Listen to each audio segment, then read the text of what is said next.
अब हम बात करेंगे एक्टिनाइड तत्वों के बारे में। हाँ देखो ये है आपके एक्टिनाइड तत्व। हाँ देखो जो आपका थोरियम है उसका परमाणु क्रमांक कितना है, 90 है। और जो आपका लॉरेंसियम है उसका परमाणु क्रमांक कितना है, 103 है। तो 90 से लेके 103 परमाणु क्रमांक तक के जो भी तत्व उन्हें क्या कहते हैं, एक्टिनाइड तत्व कहा जाता है। हाँ अब क्योंकि जो आपका 89 नंबर का तत्व है उसका नाम क्या है आपका, एक्टिनियम। हाँ तो ये सभी तत्व एक्टिनियम के बाद से स्टार्ट होते हैं, इसलिए इन सभी को एक्टिनाइड तत्व कहा जाता है। हाँ साथ ही साथ थोरियम, प्रोटैक्टिनियम, आपका यूरेनियम बहुत काम का तत्व है, परमाणु बम बनाने में बेसिकली इसका सहारा लिया जाता है। हाँ उसके बाद आपका नेपच्यूनियम, ये आपका प्लूटोनियम, ये अमेरिशियम, क्यूरियम, बर्किलियम, फिर ये है कैलिफोर्नियम, ये आपका है आइंस्टाइनियम 99। उसके बाद 100 नंबर का तत्व कौन सा है आपका, फर्मियम। उसके बाद 101 नंबर का तत्व कौन सा है, मेंडेलेवियम। आप समझ सकते हो कि इसकी खोज किसने की होगी, मेंडलीफ नामक साइंटिस्ट ने की होगी। और यदि नहीं भी की होगी तो मेंडलीफ नामक साइंटिस्ट को सम्मान देने के लिए हमने इस तत्व को ये नाम दिया होगा। उसके बाद आपका आता है नोबेलियम और लास्ट में आता है लॉरेंसियम। ये सभी के आपके एक्टिनाइड तत्व है। हाँ अब देखना बेसिकली ये जितने भी तत्व है सभी तत्व कैसे है, ये रेडियोधर्मी है। क्या है, रेडियोधर्मी। रेडियोधर्मी पदार्थ वे पदार्थ होते हैं जिनसे कुछ अवरक्त विकिरणें निकलती है, जैसे अल्फा, बीटा, गामा। हाँ तो जितने भी पदार्थ है ये सभी अपने में से क्या निकालते हैं, अल्फा किरणें, बीटा किरणें और आपकी गामा किरणें। हाँ और इन सभी को कहते हैं आपका एक्टिनाइड तत्व कहा जाता है बेसिकली।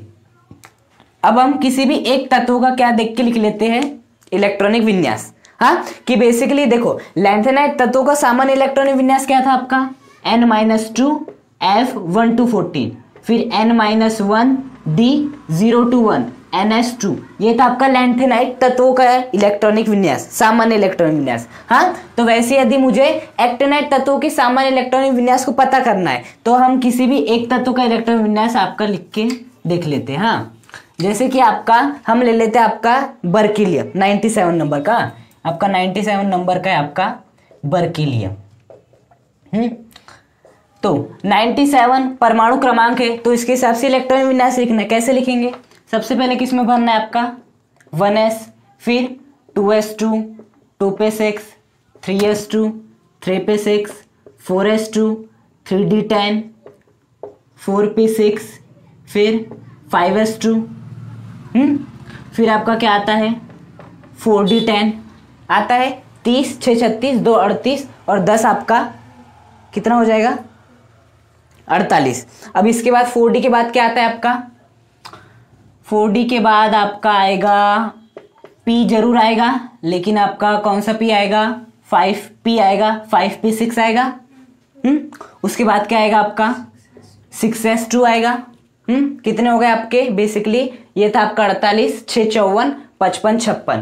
6s2 के बाद क्या आता है आपका 4f आता है, 4f में अधिकतम 14 जा सकते हैं। हाँ कितने हो गए आपके 70 हो गए 70। उसके बाद 4f के बाद कहाँ जाता है आप, बेसिकली आपका 5d है ना, तो 5d में अधिकतम कितने जा सकते हैं आपके 10 जा सकते हैं। हो गए आपके 80, आपको कितने करना है और 17 चाहिए। हाँ तो 5d के बाद कहाँ पे जाता है 6p में जाता है 6, हो गए आपके 86।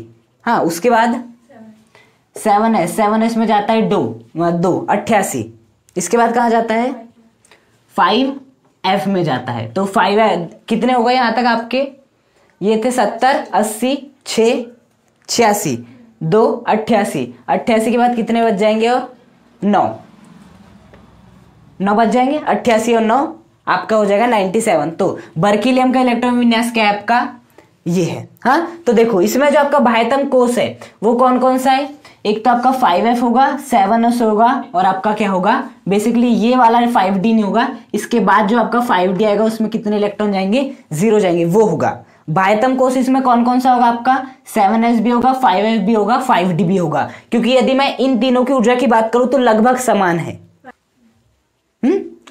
क्या आएगा 6d, क्यों, क्योंकि जो आपका 7s 5f 6d ये जो आपके ये तीनों बाह्यतम कोष है। अब तीनों बाह्यतम कोष क्यों है, क्योंकि देखो जो आपका 7s है 5s है 6d है, इन सभी की ऊर्जा लगभग समान है। हाँ, तो इनकी ऊर्जा समान होने के कारण हम इन तीनों को ही क्या कहेंगे, आपका बाह्यतम कोष कहेंगे। हाँ, तो देखो जो आपका सबसे अंतिम इलेक्ट्रॉन प्रवेश कर रहा है वो कहां पर प्रवेश कर रहा है, आपके 5f में। 5f में प्रवेश कर रहा है, मतलब कि f में प्रवेश कर रहा है, इसलिए कहते हैं f ब्लॉक के तत्व, जिसके अंतर्गत ही आते हैं एक्टिनाइड। हाँ, अब देखना यदि हम बात करें आपकी, तो बताओ जो f उपकोष है वो हम कौन सा ले रहे हैं, आपका जो आपका सबसे अंतिम कोष है उससे 2 पूर्व का f उपकोष ले रहे। अंतिम कोष क्या आपका 7वां, लेकिन आपका f उपकोष कौन सा काम में ले रहे, 5वां। मतलब जब मैं 7 में से कितना माइनस कर रहा हूं, 2 माइनस कर रहा हूं, मतलब आप बोल सकते हो जब मैं n में से 2 माइनस कर रहा हूं वो वाला f मैं काम में ले रहा हूं। हाँ, और यहाँ पर इलेक्ट्रॉन कहां से कहां तक भर सकते हो, 1 से लेकर 14 तक। अभी हमने कितने भरे, 9 भरे हैं। हाँ, उसके बाद देखो आपका d कौन सा काम में आएगा, d आपका काम में आएगा यहाँ पर n-1 वाला काम में आएगा। देखो अधिकतम n का मान कितना है, 7 है। जब इसमें से मैं 2 को माइनस कर रहा हूं तो 7 में से 2 गया 5, 5f आता है। उसके बाद जब मैं 7 में से 1 को माइनस कर रहा हूं तब आपका क्या आता है, 6 आता है। मतलब d कौन सा काम में आ रहा है, जो आपका बाह्यतम कोष है उससे एक पूर्व वाला d उपकोष काम में आ रहा है, इसलिए यहाँ पर 6d है। हाँ, और जो आपका s काम में आएगा वो आपका वही काम में आएगा जो कि बाह्यतम कोष रहेगा। और इसमें अधिकतम कितने इलेक्ट्रॉन जाएंगे आपके, देखो यहां पर ये निश्चित नहीं है। हाँ, अभी मैं आपको बताता हूं, ये जो आपका थोरियम है, ये थोरियम हो गया आपका, ये क्या हो गया, प्रोटेक्टिनियम हो गया, यूरेनियम हो गया और आपका नेपच्यूनियम हो गया। ये कितने तत्व है, बेसिकली आपके 4 तत्व है। और यहां से आपका ये वाला जो क्यूरियम है ये क्या है, अपवाद है। 1 2 3 4 5 ये सभी क्या है, आपके अपवाद माने जाते हैं। क्या माने जाते हैं, बेसिकली अपवाद माने जाते हैं। और जो आपका NS आएगा ना उसमें आपके 2 ही इलेक्ट्रॉन जाएंगे। हाँ, आपके उसमें 2 ही इलेक्ट्रॉन जाएंगे। बस क्या होगा, ये जो D है ना इसमें 0 भी इलेक्ट्रॉन जा सकता है, 1 भी जा सकता है, 2 भी जा सकता है। इसलिए यहाँ पर जो आएगा वो आएगा 0 से लेकर 2 तक।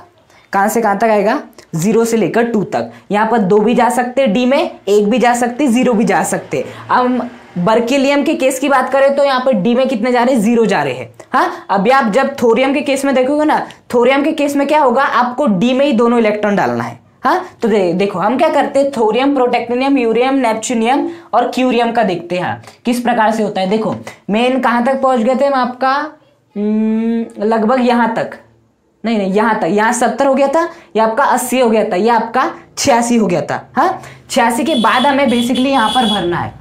हाँ, देखो 86 के बाद कौन से नंबर का तत्व ले रहे हैं हम, थोरियम। हमें और 4 की जरूरत है, तो हम चारों कहाँ, तो हम 4 डालने हमें, तो कहाँ पे डाल सकते हैं, देखो 7s में तो 2 ही डाल सकते हैं, तो हमने 2 डाल दिए। अब आपके कितने इलेक्ट्रॉन बच जाते हैं, 2 इलेक्ट्रॉन बच जाते हैं। यहाँ तक कितना हो गया था हमारा, 86, 87, 88, 2 इलेक्ट्रॉन बच जाते। तो दोनों इलेक्ट्रॉन जाने कहाँ चाहिए, आपके 5f में जाने चाहिए। लेकिन कहाँ पर जाते हैं, ये जो दोनों इलेक्ट्रॉन है 5f में न जाते हुए कहाँ पर जाते हैं, 6d में जाते हैं। कहाँ पर जाते हैं, 6d में जाते हैं। बात समझ में आई। इसलिए ये वाला जो है वो अपवाद माना जाता है। क्यों, क्योंकि इसमें जाना तो चाहिए दोनों इलेक्ट्रॉन 5f में, लेकिन दोनों जाते हैं 6d में। हाँ, उसी प्रकार से जो आपका प्रोटेक्टिनियम है उसमें भी क्या होना चाहिए, 86, 87, 88 हो गए। लेकिन यहाँ पर होता क्या है, देखो यहाँ पर होता ये है आपके, और कितने बच जाते हैं, 3 बच जाते हैं, बचते हैं 3। तो यहाँ पर होता ये है आपका कि ये जो आपका 5f है उसमें जाते हैं 2 इलेक्ट्रॉन, और जो आपका 6d है उसमें जाते हैं आपका 1 इलेक्ट्रॉन। ये होता है आपका। हाँ, तो देखो D में 0 भी गया जब हमने इसके केस में देखे थे, D में 1 भी गया जो हम देख रहे हैं अभी किसके केस में, प्रोटेक्टिनियम, और D में आपके 2 भी गए जब हमने किसका केस देखे थे, आपका थोरियम का केस देखे थे। हाँ, अब यदि हम बात करें यूरेनियम, ये भी किस में गिना जाता है, आपके अपवाद की श्रेणी में ही गिना जाता है। अपवाद की श्रेणी में क्यों गिना जाता है, क्योंकि देखो यहां तक कितने होगा आपके, 86, 87, 88। हाँ, हम किसका लिख रहे हैं, यूरेनियम। 4 बच रहे हैं, तो यहां पर भी क्या होता है, 5f में कितने जाते हैं, 3 इलेक्ट्रॉन जाते हैं, और D में कितना जाता है, 1 जाता है। उसी प्रकार यदि मैं बात करूं नेपच्यूनियम, तो नेपच्यूनियम के केस में भी क्या होता है, देखो यहां तक कितने हो गए थे आपके, 86, 87, 88। कितने बच गए हमारे, 5 बच गए। 5 बच गए क्योंकि 88 हुए हैं, 5 कर देंगे तो 93 हो जाएगा। तो यहाँ पर पांचों के पांचों कहाँ पर जाना चाहिए, 5f में जाना चाहिए। उसके बाद 6D में जाना चाहिए, मतलब 6D में तो जाएंगे नहीं क्योंकि पांचों के पांचों यहाँ पर आ जाएंगे। F में जा सकते 5, अधिकतम 14 जा सकते हैं, तो यहाँ पर 5 होना चाहिए, लेकिन यहाँ पर कितना होता है आपका 4 होता है।